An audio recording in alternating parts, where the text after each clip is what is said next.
네, 여러분 안녕하십니까. 안녕하세요. 문과아재들의 우주 토크 세 번째 시간. 네, 세 번째 시간입니다. 네, 잘 지내셨나요? 네. 오랜만에 오랜만 아니구나. 네, 자주 뵙네요. 뭐 때가 돼서 한 거죠. 근데 지난번에 우리가 그 첫 번째, 두 번째 좀 어설프게 시작을 했잖아요. 지금도 마찬가지죠. 네. 근데 좀 방송 나간 다음에 네. 주위에서 혹시 분들이 많이 있었다고 합니까? 어떻습니까? 뭐 재밌다는 분도 계시고 아직 어설프다 이런 평가도 좀 많고 뭐 이런저런 조언을 해주신 분들도 꽤 많고 그렇습니다. 특히 이제 노영일 선임 같은 경우는 현재 네. 연구원 소속의 행정원이잖아요. 네. 네. 네. 이걸 직접 우주를 다루는 연구원인데 뭐 연구원 분들의 얘기는 없었습니까? 아직 얘기를 못했어요. 평가가 두려워가지고 그 완전히 전문가들이기 때문에 이게 너무 이게 우주과학 얘기를 그 스토리 위주로 접근하는 거 아니냐 뭐 이런 얘기도 나올 수 있고 뭐 저 아무것도 모르는 그렇죠. 제일 우리가 두려운 게 뭘 하냐 그거죠. 이런 얘기를 하실 수도 있어서 잘 얘기를 못했는데 그래도 뭐 우리가 모르는 얘기는 당신이 나와서 좀 해주십시오 이렇게 좀 그러니까 그럴 전문가를 때마다 끌어들이려고 무슨 얘기를 해야 되냐면 나는 어차피 문과다. 그렇죠. 그렇죠. 네. 문과다. 다 아는 어. 사실이니까요. 나는 얘기를 좀 더 재미있게 할 수 있다. 네. 뭐 그런 생각으로 전문 지식을 보태나오. 예. 보태 주십시오. 이렇게 해야죠. 아니면 뭐 정말 틀린 거 말해달라. 네. 뭐가 틀렸는지. 나와서 출연해서. 그렇죠. 네. 네, 알겠습니다. 오늘은 그 우주 발사체 얘기를 한번 해보려고 합니다. 네. 네. 얼마 전에 대한민국 우주 개발을 한 단계 업그레이드 시킬 수 있는 그런 우주 발사체 분야의 희소식이 전해졌죠. 아주 엄청난 일이었습니다. 네. 네, 그게 무슨 얘기냐면 한미 미사일 지침이 개정된 얘기인데요. 이게 뭐 어쨌든 쭉 우리가 그 얘기를 해보겠지만 우리나라 우주 발사체 우주 로켓 개발을 할 수 있는 역량이 크게 강화됐다 이렇게 볼 수가 있겠습니다. 네, 오늘 문과 아재들의 우주 토크는 바로 한미 미사일 지침 얘기입니다. 네. 얼마 전에 김종훈 청와대 안보실 2차장이 발표를 했잖아요. 브리핑을 직접 했습니다. 예, 한미 네. 미사일 지침이 네 번째 개정이 됐다. 그 내용은 뭐냐면 우리나라는 우주 발사체에 관해서는 고체 연료 로켓은 개발, 연구 개발, 그 다음에 뭐 생산 활용 아무 문제가 없다 이런 거잖아요. 맞습니다. 제약이 완전히 풀렸다. 그렇죠, 네. 그렇죠. 근데 그 미사일 지침이라는 걸 먼저 우리가 알 필요성이 있는데 1979년도에 우리는 한미 미사일 지침이라는 것을 작성을 합니다. 79년도에. 미국과. 그렇죠, 그렇죠. 이야. 박정희 대통령 시절이죠. 자, 이게 뭐냐면 당시 그때는 우리가 무슨 미사일 기술 같은 게 있었어요. 뒤 얘기를 한번 좀 들어보세요. 알겠습니다. 당시 미사일 지침이 뭐였냐면 당황하셨군요. 네. 우리나라는 미사일을 180km까지만 개발할 수 있다. 탄두 중량은 몇 킬로였죠? 500km. 500km까지. 180km. 그렇죠. 네. 근데 여기서 이게 너무 이상해요. 왜 우리나라 미사일 사거리를 미국이 네. 정해줬어요? 너무 굴욕적인 거잖아요. 네. 근데 이게 왜 나왔냐면 당시에 우리나라는 미사일을 갖긴 가져야 되는데 기술이 없었어요. 그래서 지금은 뭐 거의 퇴역하는 나이키 미사일, 지금 나이키 미사일. 있습니다. 네. 예, 나이키 허큘레스 미사일 이런 것들을 기술을 얻기 위해서 미국하고 이렇게 굴욕적인 협상을 할 수밖에 없었던 겁니다.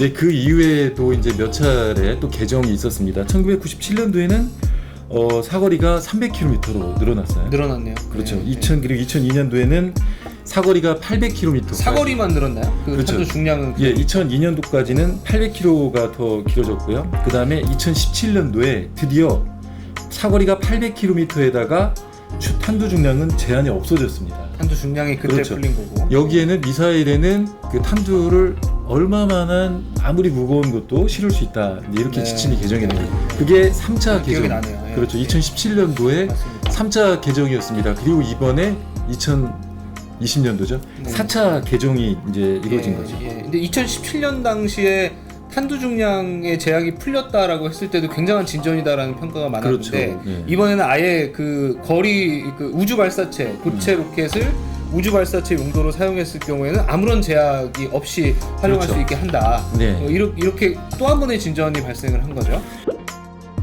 그럼 고체라는 얘기가 나왔잖아요. 예. 그럼 고체 연료는 뭐고 액체 연료는 뭐냐? 또 네. 이렇게 네. 질문이 나올 수가 있어요. 그런데 예. 정말 군사라든가 우주 분야에서 고체가 지금까지 훨씬 더 중요한 역할을 차지하고 있는데 우리는 그랬지 못했다는 얘기예요. 그렇죠. 예, 고체와 액체 그 역할 좀 한번 그러니까 설명해 주시죠. 예, 그 대부분의 그 군사용 미사일, 그 군사용 로켓은 고체 연료를 다 거의 사용을 합니다. 왜냐하면 그러니까 일단 고체 연료라고 한다면 뭐 화약 같은 딱딱하게 굳어 있는 형태의 연료, 그러니까 그 미사일 그 로켓 안에 딱딱한 고체 연료가 가득 차 있는 겁니다. 그래서 이게 한번 점화가 시작되면 굉장히 그 힘이 좋고, 그러니까 일단 발사될 때 힘이 좋고 속도가 빠르게 나올 수 있기 때문에, 그다음에 또 장기간 보관이 가능해요. 한번 만들어 놓으면. 그러니까 미사일 특성에 아주 잘 맞죠. 그러니까 한번 제작을 해서 장기간 보관을 하고 있다가 필요할 때 바로 사용하면 될 수 있는 그런 특성을 갖고 있기 때문에 고체 연료를 그 미사일로 많이 사용을 했던 겁니다. 근데 액체 연료는 그러면 반대로 네. 이건 미리 보관을 할 수 없다는 그렇죠. 얘기잖아요. 예, 그렇죠. 예. 액체 연료는 특히 또 위험하잖아요. 위험하고 기술적으로 장벽이 굉장히 높습니다. 그래서 액체 연료 같은 경우는 이를테면 액체 형태의 연료를 사용한다는 거예요. 그래서 액체 수소나 뭐 이를테면 뭐 고급유 같은 항공유, 케로신이라고 하는 등유 일종인데요. 그런 것들을 주로 사용을 하게 됩니다. 근데 좀 여기 보시는 분들이 좀 헷갈릴 것 같아요. 이게 우주 발사체하고 군 미사일이 지금 자꾸 왔다 갔다 얘기가 하잖아요. 그렇죠. 근데 여기서 좀 알기 쉽게 설명을 하자면 미사일과 우주 발사체는 같은 기술인 거죠. 그렇죠? 거의 이중용도 기술이라고 합니다. 그러니까 그렇죠. 서로 왔다 갔다 할 수 있는 기술이다. 예, 뭐 이렇게 어쨌든 평가를 하죠. 예. 점화를 해서 큰 추력을 내서 뭔가를 날려보내는 역할이잖아요. 맞습니다. 그런데 이 군 미사일은 우주발도 똑같은 로켓인데 여기에 인공위성을 싣게 되면 우주 발사체가 되는 거죠. 탄두 대신 인공위성을 그렇죠. 올려서 궤도를 약간 바꾸면 그게 우주 발사체가 되는 거죠. 그렇죠. 예. 고각으로 쏴서. 그렇죠. 근데 여기에 만약에 탄두, 무서운 탄두, 특히 핵탄두 같은 걸 싣게 된다면 네. 이게 바로 ICBM이 되는 거잖아요. 맞습니다. 예. 그러니까 우주 궤도까지 올라갔다가 ICBM 같은 경우는 올라갔다가 다시 지구 궤도로 진입을 하면 그거는 이제 공격용 무기가 되는 거고. 그렇죠, ICBM. 궤도로 올라가서 거기서 이제 그 탄두를 그러니까 탄두라기보다는 그 로켓 맨 앞에 있는 어떤 물체를 분리한다라고 하면 이제 우주 발사체가 되는 거죠. 그동안 우리는 우주 발사체에 관해서는 액체를 개발했잖아요. 액체를 개발하고 있습니다. 하고 있죠. 예. 근데 뭐 이건 외부적인 특성상 어쩔 수가 없었는데 고체 연료를 적용하면 어떤 발전이 이루어지는 겁니까? 일단 우리나라 지금 개발하고 있는 로켓 이제 간단하게 그러니까 우주 발사체 얘기를 간단히 드리면 이제 누리호를 개발하고 있는데요. 액체 연료를 사용하는 로켓입니다. 그러니까 보통 그 중대형 로켓에는 대부분, 그러니까 중대형 우주 발사체에는 대부분 다 액체 연료를 사용을 해요. 그러니까 뭐 여러 가지 특성이 있기 때문에. 근데 이제 기술적인 장벽이 높아서 그거를 만들기가 좀 쉽지 않은 부분이 있고, 우리나라도 고체 연료의 제약이 있기도 했지만 하여튼 이 중대형 로켓, 그러니까 중형 로켓을 지향을 했기 때문에 액체 연료를 사용하는 누리호를 지금 개발하고 있고, 내년에 처음 발사를 하게 됩니다. 굉장한 일이 되겠죠, 발사에 성공을 한다면. 근데 여기에 이제 고체 연료 제한까지 풀렸기 때문에 고체 연료 로켓을 동시에 사용을 할 수가 있게 되는 겁니다. 그러니까 액체 연료 로켓에 덧붙여서. 맞습니다. 그래서 지금 이제 세계적으로도 유명한 발사체들, 뭐 유럽의 아리안 5라든지 뭐 그 일본에 있는 H2 로켓, 이런 것들도 메인 그 로켓은 다 액체 연료예요. 근데 옆에 붙어 있는 그 옆에 이제 로켓이 두 개가 붙어 있거든요. 이거는 다 그 고체 로켓입니다. 그리고 우리가 뭐 아주 유명하게 알고 있는 그 우주 왕복선 스페이스 셔틀도 마찬가지로 양쪽에 큰 기둥처럼 붙어 있고 불을 뿜어내는 그게 다 고체 연료 로켓이에요. 그래서 부스터 기능을 해주는 겁니다. 처음 발사 때 강력한 힘을 낼 수 있기 때문에 처음에 중력을 이기고 뜰 때가 가장 큰 힘이 필요하잖아요. 이때 강력한 힘을, 그러니까 부스팅을 해주는 거죠. 부스팅을 해서 가속도를 확 높여주고 속도가 붙었을 때 분리시켜가지고 조금 더 속도를 효율성을 기하는 그런 시스템으로 운영이 되고 있습니다. 지금 우리가 현재 개발하고 있는 우주 발사체가 누리호인데, 맞습니다. 사실 누리호는 나로호의 뒤를 이어서 개발하는 발사체죠. 거죠. 후속 예. 발사체죠. 예. 근데 나로호 얘기 뭐 다음에 또 할 기회가 있을지 모르겠지만 나로우는 사실 우리 기술로 보기에는 좀 무리가 있어요. 뭐 1단을 러시아에서 네, 1단 러시아에서 가져왔고 2차 그 2단 로켓은 뭐 그러니까 2단 로켓이라고 하면 그 인공위성을 궤도에 딱 투입해주는 그 역할을 하는 로켓. 네. 이제 추력이 작은 로켓인데 그 로켓은 우리나라가 개발을 했기 때문에 네. 그 2단 로켓이 바로 고체 연료 그렇죠. 로켓이었습니다. 예. 네. 뭐 그런데 지금은 이제는 누리호는 거의 우리 기술로 개발을 하는 거잖아요. 맞습니다. 네. 그래서 앞으로 누리호에 대한 얘기는 누리호 로켓에 대한 얘기는 다음에 또 예. 시간을 따로 내서 하도록 하겠습니다. 우리가 이제 그 고체 연료 로켓을 그 나로 때 2단에 이미 그 적용을 하면서 그 기술을 가지고 있고요. 그 다음에 그 아까 이제 나이키 미사일부터 쭉 시작되는 그런 뭐 지금 현무까지 오는 그 이제 그 미사일들 얘기가 있는데 그 국방 쪽에서 상당히 고체의 그 로켓 기술을 상당히 많이 축적을 하고 있고 네. 뭐 산업체들도 당연히 산업체 쪽에서 제작을 할 테니까 산업체 쪽에도 그 고체 연료 로켓 기술이 상당히 쌓여 있는 상태거든요. 그래서 만약에 우리가 이제 액체 연료 로켓 누리호 개발에 성공을 하고 고체 연료까지 같이 활용할 수 있게 된다면 또 새로운 형태의 발사체들을 좀 더 다양하고 빠르게 제작할 수 있는 그런 기반이 마련될 수 있을 것이다 이렇게 생각을. 자, 아까 우리가 개발할 수 있는 미사일의 사거리가 800km라고 얘기했잖아요. 800km. 예. 네. 네네네. 전 사거리 제한은 지금도 800km로 묶여 있는 건데 네.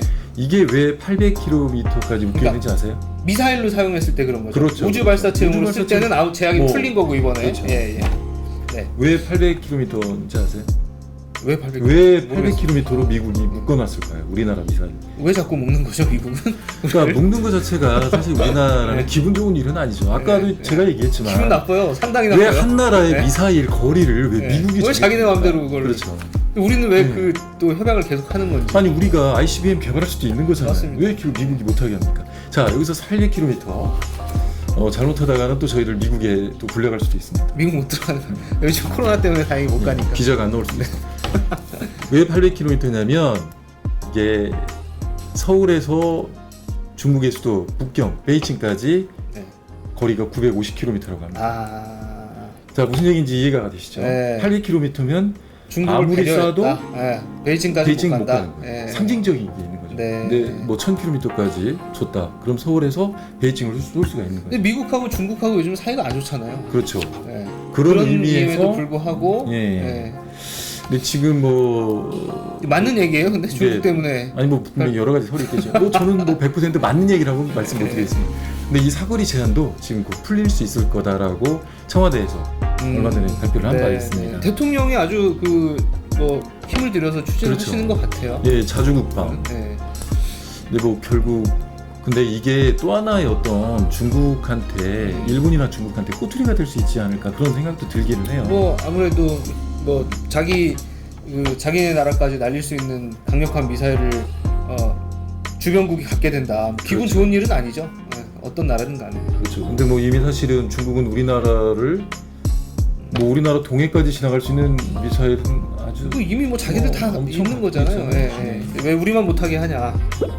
자 오늘은 우주 발사체 그리고 또 군 미사일 관련해서 폭넓게 얘기를 해봤고 한미 미사일 지침이 우리나라 우주 발사체 우주 로켓 우리나라 수건 아니겠습니까? 우주 네. 로켓에 어떤 개발을 미칠 수 있는지 어떤 영향을 미칠 수 있는지 이 얘기를 해봤습니다. 네. 결론적으로 얘기를 한다면 네. 이번 한미 미사일 지침 개정으로 우리 우주 발사체 기술이 어떻게 된다? 역량이 상당히 빠르게 발전할 수 있다. 네, 네. 이렇게 볼 수 있습니다. 굉장히 희망적인 소식입니다. 아유 기분 좋은 소식입니다. 네, 오늘은 이렇게 희망적인 소식. 네. 우리 우주 발사체 기술이 아주 무궁무진하게 발전할 수 있는 길이 열렸다. 이 소식을 여러분들에게 전해드렸습니다. 자, 네. 여러분 감사합니다.